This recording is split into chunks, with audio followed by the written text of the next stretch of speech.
Hello दोस्तों, स्वागत है आप सभी का फिर से डिस्क्राइब पॉइंट स्टडी जोन के इस प्लेटफॉर्म में। आज इस वीडियो के माध्यम से सहायक आचार्य के समक्ष जो समस्याएं आ रही है उसके संबंध में मैं बात करूंगी, जिससे हजारों की संख्या में कैंडिडेट जो हैं ग्रसित हो रहे हैं और आने वाले समय में इसकी संख्या कई हजार में बदल जाएगी, क्योंकि ये मुद्दा केवल सहायक आचार्य के कैंडिडेट से संबंधित नहीं है बल्कि उन तमाम लोगों से संबंधित है जो जेटेट की तैयारी कर रहे हैं और जो जेटेट का एग्ज़ाम देने जा रहे हैं। इस मुद्दा को सही से जानने के लिए आप सभी को वीडियो को अंत तक देखना अत्यंत ही आवश्यक है। बहुत से ऐसे कैंडिडेट हैं, बहुत से ऐसे दोस्त हैं, भाई हैं जो वीडियो को खोलते तो हैं लेकिन वीडियो को पूरा देखे बिना ही हटा देते हैं। तो मैं कहना चाहूँगी कि अगर आप वीडियो को अंत तक नहीं देखेंगे तो वीडियो में क्या है कैसे जानेंगे। खैर छोड़िए इन बातों को, आइए मेन मुद्दा पे आते हैं जिस पे आज मैं चर्चा करने जा रही हूँ, उस पर आती हूँ।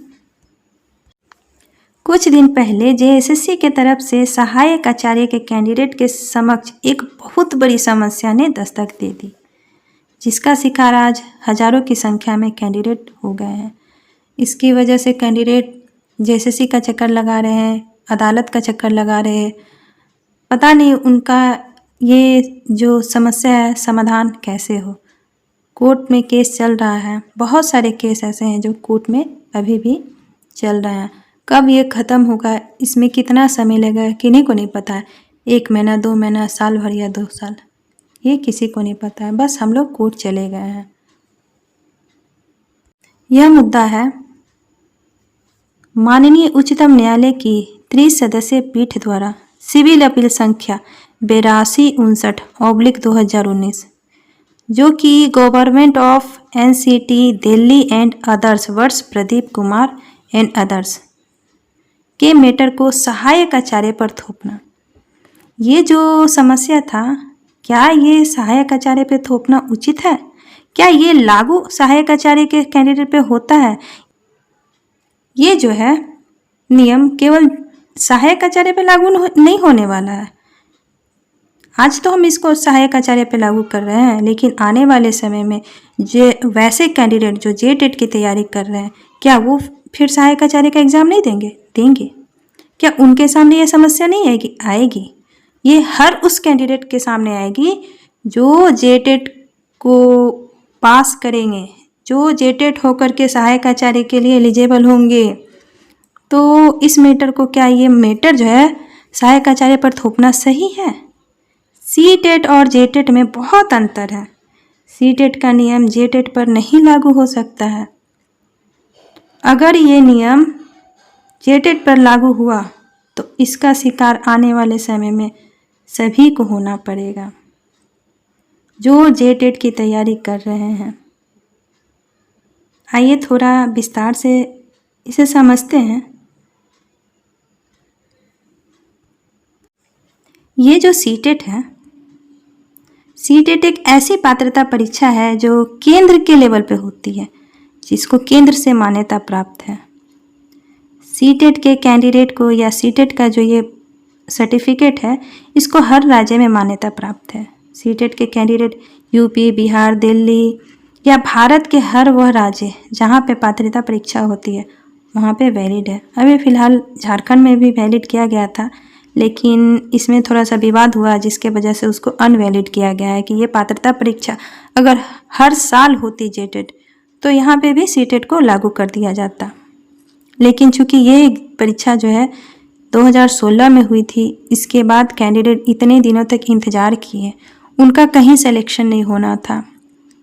इसके वजह से यहाँ के जो कैंडिडेट थे वो सुप्रीम कोर्ट तक गए, अपने हक अधिकार के लिए लड़े, तब जाकर के झारखंड में इसे अभी वादे किया गया कि इसमें ये लागू नहीं होगा। लेकिन क्या आने वाले समय में नहीं लागू होगा?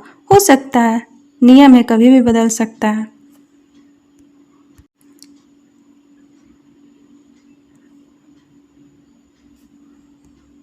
तो मैं क्या कह रही थी कि सीटेट जो है भारत का हर वह राज्य जहाँ पर पात्रता परीक्षा के बेस में नियुक्ति होती है, या यूँ कहें कि जहाँ पे, अब तो खैर ऐसा नहीं है कि जेटेट जैसे पहले था कि जेटेट हुआ, आप उसमें पास हुए तो मेरिट बेस पे आपको नियुक्ति मिल जाती थी, लेकिन अब उसका मेंस बनाया गया है।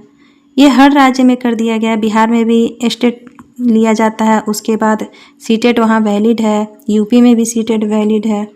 जैसे TRE 4.0 आदि एग्ज़ाम जो है, ठीक है, उसमें इस सर्टिफिकेट का वैल्यू है सीटेट का। जहाँ पर भी पात्रता परीक्षा के आधार पर मेंस एग्ज़ाम कंडक्ट कराया जा रहा, उसमें सीटेट को वैलिड दिया जा रहा। मेरा सोच जो है सीटेट कैंडिडेट के लिए गलत नहीं है, क्योंकि वैसे कैंडिडेट जो जेटेट पास है, कहीं ना कहीं वो सीटेट भी पास है। ये उनका भी अधिकार था, लेकिन उन लोगों को भी समझना चाहिए कि आज हमारे भाई जो हैं कितने वर्षों से इसका इंतज़ार कर रहे थे, जिसके वो हकदार थे उन्हें वो हक मिला। लेकिन हाँ, मैं ये कहना ज़रूर चाहूँगी कि अगर हर साल जेटेट होता तो आप लोग सीटेट वाले जो भाई बहन हैं, आप लोग का भी यहाँ पे स्वागत था। लेकिन मैं आज उस मुद्दा से ना हट करके इस मुद्दा पे आ रही हूँ। मेरा मेन मुद्दा यही है कि जैसे सीटेट को हर जगह वैलिड किया गया है, क्या जेटेट के जो सर्टिफिकेट है जेटेट का, वो हर राज्य में वैलिड है? नहीं। क्या इसको हर राज्य में मान्यता प्राप्त है? नहीं। जब जेटेट के सर्टिफिकेट को हर राज्य में मान्यता प्राप्त नहीं है, तो सीटेट के आधार पे जो नियम सीटेट के लिए लागू है, क्या उस नियम को जेटेट के कैंडिडेट पे लागू करना उचित है? ये आप लोग बताएं। उचित नहीं है। अगर उचित है, ठीक है, तो सरकार जो बदलाव कर रही है वो उचित है। ठीक है, आप सीटेट वाला जो नियम है ला सकते हैं। शर्त यही है, जिस तरह से सीटेट का सर्टिफिकेट को हर जगह वैलिड किया गया, उसी तरह से जेटेट के सर्टिफिकेट को हर जगह वैलिड करिए, ताकि जितने भी कैंडिडेट को आप छांट रहे हैं सब कहीं और जाके एग्ज़ाम दें। जिनका उम्र निकल गया उनके लिए तो आप कुछ करिएगा नहीं, क्योंकि इतने सालों से आप उनको अटका के रखे हैं जेटेट के मेंस के नाम पर। विगत 9 साल आप उनका खाए हैं। उसके बाद आप सीटेट का जो ये रोना है, सीटेट का हवाला देते हुए कि सीटेट का पात्रता परीक्षा में जो कैंडिडेट OBC से पास है वो जनरल में नहीं जा सकते हैं। तो जब आपको पात्रता परीक्षा को मान्यता देना था तो मेंस क्यों लाए? ठीक है, मेंस लाएं। जब मेंस लाएं तो सीटेट को पात्रता परीक्षा तक ही रखिए, उसको मेरिट मत बनाइए। उस एग्ज़ाम का मेरिट अगर बना रहे हैं तो पात्रता परीक्षा क्यों लिए? अगर ऐसा नहीं होता है तो यह एक बहुत ही गंभीर समस्या है। आने वाले समय में इसका खामियाजा सभी को भुगतना पड़ेगा। मैं उन तमाम साथियों से कहना चाहूँगी कि देखिए, सरकार नियम बहुत लाती है और वो नियम तब लागू होता है जब उससे जनता स्वीकार करती है। जब तक जनता उसे स्वीकार न कर ले तब तक वो नियम लागू नहीं होता है। और जनता उसे कब स्वीकार करती है? जो उसके हित में हो। अगर कोई नियम जनता के हित में ना हो तो उसको स्वीकार नहीं किया जाता है, उसका विरोध करना अति आवश्यक होता है। अगर इस नियम को हम और आप चुपचाप से स्वीकार कर लिए तो ये हम लोगों की नाकामी है, सरकार की नहीं। सरकार तो चाहती है कि आपके ऊपर अलग अलग नियम डाला जाए ताकि ये नियुक्ति ना हो सके। ये क्या, आने वाले समय में किसी प्रकार की नियुक्ति ना हो, इक्के दो को नौकरी दे और बाकी सारा सीट जो है सरकार कहाँ घुसा दे कोई नहीं जानता, उसका किसी के पास कोई ब्यौरा नहीं रहता। अगर इस तरह के नियम का आज विरोध नहीं किया गया तो यह नियम हमेशा के लिए लागू हो जाएगा। जेटेट एक पात्रता परीक्षा है, इसके आधार पर मेरिट नहीं बनाया जा सकता है। इस बात को समझिए और अपने अधिकार के लिए लड़ना सीखिए, तो सरकार हमेशा ही मनमानी करती रहेगी।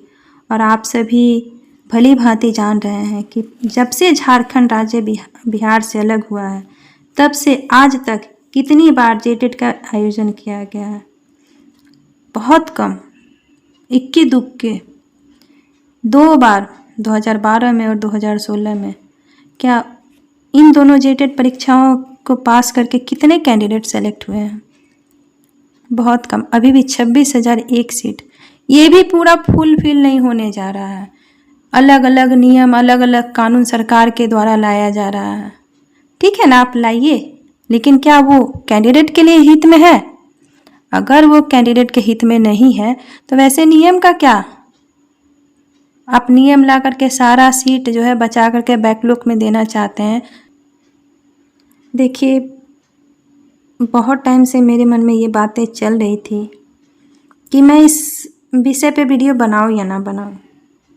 इस वीडियो का किस पे क्या असर पड़ेगा मैं नहीं जानती, बस मेरे मन में जो उलझन थी उसे मैं इस वीडियो के माध्यम से आप सभी के बीच लाना उचित समझी।